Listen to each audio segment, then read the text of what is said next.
Yeah, and I would just add CBD, we got approved. I started off by saying digital cash for digital currencies for our ATS here in the US.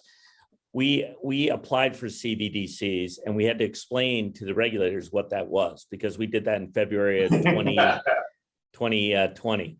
So Beijing's doing it for control, a variety of reasons already outlined here. I sit on the foundation board of the US Chamber in DC as well. And they started looking into this, the Chamber did about a year and a half ago. And they had a small working group of individuals like myself providing information.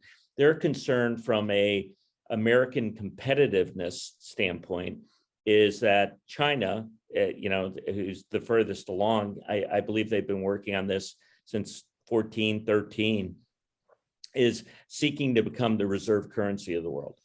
So they started pushing hard, educating a whole host of members of Congress. We're based in Connecticut, right next to New York. Our local congressman is number 2 in the Financial Services Committee, Jim Himes. I've spent time with him. He actually had a subcommittee about a month ago, specifically about CBDCs here in the US. So there is movement. But again, to my earlier comments, we've got, with the tax issues in regard, we haven't even touched upon that's come to crypto based on the infrastructure bill, et cetera.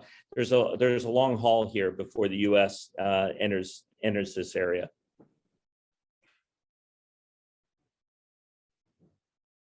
Jamil? Yeah. So how much time do I have, Marty? 10 minutes. 10 minutes. So let's talk about the tax issue. What are the tax implications of this new HR 3684 bill the way it stands today? And what can we navigate it? It's scary. So basically, it would require not the money transmitter exchanges. The exchanges actually that we've mentioned aren't really touched by this, but the miners, et cetera, all these developing ecosystems here in the US would have to report basically almost every transaction, which is a momentous task at this point in time. There's also there are also issues as to when you sell a specific crypto. Let's say you sell a Uniswap token or you convert it to stablecoin. Is that a transaction? Is that a gain?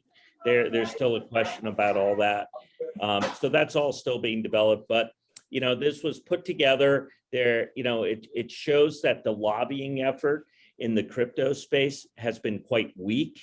There are a whole host of associations. We belong to ATOM, but there's a blockchain association, Chamber of Digital Commerce, et cetera. And they haven't really been lobbying. I think that this was a wake-up call for the industry, and going forward, the big players are starting to hire some very knowledgeable and providing deep pockets to lobbying Congress. Unfortunately, it was a little too late and the entire industry was caught by surprise. It's a game changer and could hamper growth. That's my opinion.